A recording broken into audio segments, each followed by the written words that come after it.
There's a place off Ocean Avenue where I used to sit and talk with you. We were both 16 and it felt so right.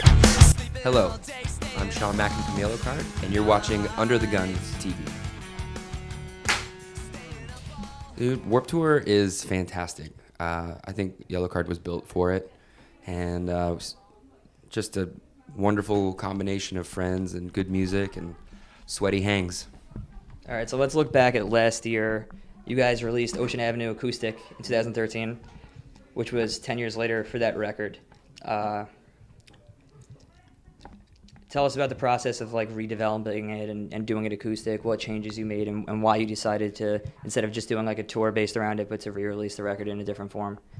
Yeah, I think for us to celebrate the 10-year anniversary of Ocean Avenue, every Yellowcard fan that has listened to any music knows those two words, Ocean Avenue, and it was by far our best-selling album. We wanted to do something special.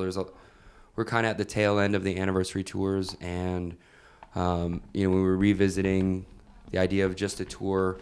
We wanted to kind of go back and maybe show off the songs in their original form.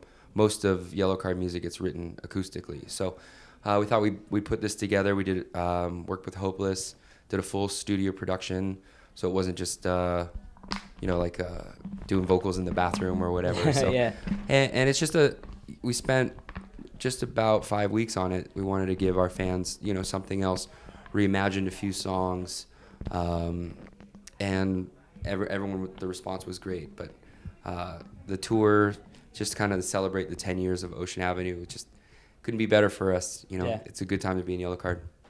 So this was a question that I originally had prepped for Ryan, but I guess I could ask you too, just your take on it. He joined the band in 2005, right? Absolutely. So what I was going to ask him was,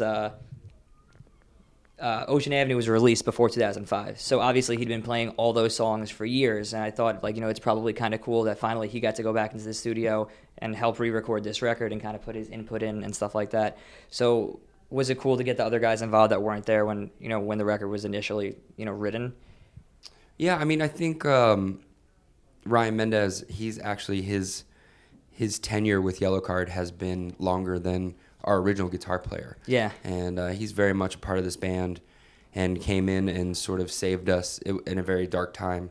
And very self-taught, very proficient guitar player, one of the best that I know, if not the best. And we didn't change a lot of guitar parts up. We wanted to have some original flavors left over in the record, but just with different instrumentation. So for him, I think it was exciting because he didn't record the Ocean Avenue songs originally, so he was diving in and getting to record some of that.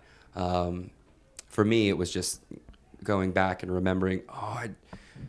Remember when we wrote this, and we wrote "Believe" at my apartment, up in Oak Park, and it was just cool to kind of when you smell something, you're like, oh, that reminds me of spring or fall or whatever. But when we hear these things, it really had a brings you back in time. Almost. It totally was one of the senses that brought us back and remembering different really vivid images from our past.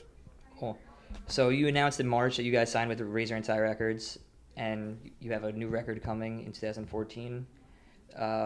How long are you keeping all the info on the new record under wraps? When are we going to get some news? Yes. Yes? Under wraps still? Yeah, it's kind of like it's out of our hands. We've heard that we've delivered music to the label, and they know that we've done Warped Tour, CD release, this and that, and they're figuring out a game plan. And the thing with Yellowcard is if they give us information, we're open book. We tell everyone. We're on Twitter and Facebook and all this stuff. So I think they're making the best plan, and they'll let us know. That's their part of their job. We did our part. So it's on the way. It's a good partnership, and I hope that somewhere, whoever's sitting in an office, looking at the internet, counting his money, he decides that this is a good year for a new Yellowcard record. Last one. What has been the most memorable day on Warped so far this summer? I hate singling out a day, and because every day for us is a gift. Like, we're playing music, and we have amazing fans all over the world that sing our songs. But if you had a gun to my head and you were like, what day? The Homedale, New Jersey day for us was Awesome. spectacular. We closed it out, and usually at the end of Warped Tour, people get tired, and a band like Yellowcard is not, we're older people, and we love music. I mean, if you think 25 is old, so.